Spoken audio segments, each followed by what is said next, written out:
E aí, pessoal, tudo bem? Vamos mergulhar hoje numa jornada fascinante, lá no deserto. A gente vai desvendar 3 momentos-chave que, olha, foram cruciais para formar uma nação. É uma história de sobrevivência, de fé e de como se constrói uma comunidade do zero. Para começar, a gente já se depara com uma pergunta que parece não fazer sentido, né? Pensa bem, por que um povo que acabou de ser libertado sentiria a saudade da escravidão? Parece uma contradição, mas vamos fundo para entender o que estava acontecendo ali.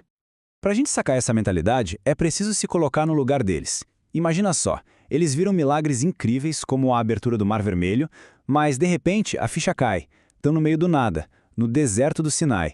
Aquela empolgação toda da liberdade começa a dar espaço para um medo gigantesco do que vem pela frente.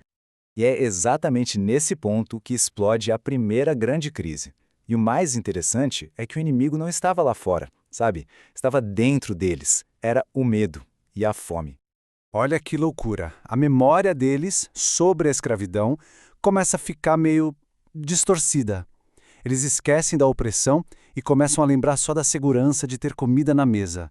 É uma reação psicológica muito forte quando a gente está diante do desconhecido, da incerteza. E essa comparação aqui mostra perfeitamente o dilema que eles viviam. De um lado, o sofrimento conhecido, a rotina da servidão, mas com comida garantida. Do outro, a liberdade, que é incrível, mas também assustadora e cheia de responsabilidades. Então, em meio a essa crise de fé e, claro, de fome, surge uma resposta. Mas não era só para matar a fome. Era uma lição sobre aprender a depender dia após dia. Essa resposta veio na forma de algo chamado maná. E o mais legal disso tudo é o nome. Maná vem da pergunta que eles mesmos fizeram em hebraico quando viram aquilo pela primeira vez. Manhu, que significa literalmente o que é isso. O nome já entrega o espanto e a confusão de todo mundo. Mas veja bem, não era só comida caindo do céu, não. Tinha regra, tinha um propósito. Era uma lição bem estruturada. A ideia era quebrar aquela mentalidade de querer guardar tudo, de viver com ansiedade pelo amanhã. Era um treinamento intensivo de confiança diária e, de quebra, ensinava a importância do descanso. Bom, a jornada segue. Eles chegam num lugar chamado Refidim. O nome até sugere um lugar de descanso, mas, ironicamente, foi lá que os testes ficaram ainda mais pesados. Agora, os problemas não eram só internos, como a fome. O perigo vinha de fora. A primeira prova de fogo em Refidim foi a sede. Uma sede desesperadora, daquelas que fazem a fé de qualquer um balançar. O povo começa a questionar tudo. E a resposta? Moisés bate numa rocha e, inacreditavelmente, a água jorra dali. Uma prova clara de que a ajuda pode vir dos lugares mais inesperados. Mas mal deu tempo de respirar aliviado e, pronto, outra crise. Logo em seguida, eles são atacados. Agora, a coisa ficou séria. Era uma batalha de verdade, uma luta física que pediu um outro tipo de atitude. E aqui acontece algo muito curioso. O rumo da batalha, lá embaixo, no vale, dependia diretamente do que Moisés fazia lá no alto de uma colina. Enquanto ele mantinha as mãos levantadas, eles venciam.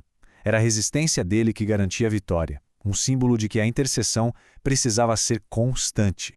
Só que Moisés era humano, né? Ele não conseguia ficar com os braços para cima sozinho o tempo todo. E é aí que a gente vê a grande sacada. A vitória não era só sobre os guerreiros lutando. Dependia de toda a liderança trabalhando junta. Cada um com seu papel. Um na batalha, outro na intercessão e outros dando suporte. Trabalho em equipe puro. Passada a guerra, vem a crise seguinte. E essa não tinha nada a ver com inimigos de fora. O problema agora era de organização interna. Um problema de gestão que estava levando a um esgotamento total da liderança. Quem percebeu isso foi Jetro, o sogro de Moisés. Ele chegou lá e viu uma cena absurda. Moisés sozinho, tentando julgar as causas de um povo inteiro. Ele ficava nisso o dia todo. Era óbvio que esse sistema não ia durar. Era totalmente insustentável. E o conselho de Jetro foi, sabe, direto ao ponto. Sem rodeios. Ele falou do bem-estar do próprio líder, mas também da necessidade do povo ter acesso à justiça de forma mais rápida e eficiente. A solução que Jetro propôs foi genial na sua simplicidade. Delegar. Criar uma estrutura com vários níveis de liderança. Assim, Moisés poderia focar no que era mais importante, nos casos mais difíceis e em ensinar a lei, enquanto outros líderes, também capazes, resolveriam os problemas do dia a dia. Ok, então o que a gente pode aprender com essa jornada toda, que foi da pura sobrevivência até a criação de uma estrutura organizada? A verdade é que essas histórias, mesmo sendo tão antigas, carregam princípios que valem para a gente até hoje. Pega o maná, por exemplo, aquele pão físico que vinha do céu. Anos depois, ele é visto como um símbolo de algo muito maior, um alimento espiritual. Uma provisão que não mata só a fome do corpo, mas aquela fome mais profunda, a fome da alma. E a mesma coisa acontece com a água da rocha. Aquela água física que matou a sede de todo mundo também se torna um símbolo poderoso. Ela passa a representar a água viva, um refrigério espiritual que brota de uma fonte inesperada para saciar a nossa sede mais profunda. No fim das contas, essa caminhada toda, de Êxodo 16 a 18, nos dá um baita modelo de como construir uma comunidade forte, resiliente. Os princípios são claros: confiança diária, apoio mútuo e uma liderança inteligente que sabe delegar. E cá entre nós, isso é super relevante hoje, seja na nossa vida, nos nossos relacionamentos ou até no trabalho. E tudo isso nos leva a uma última reflexão.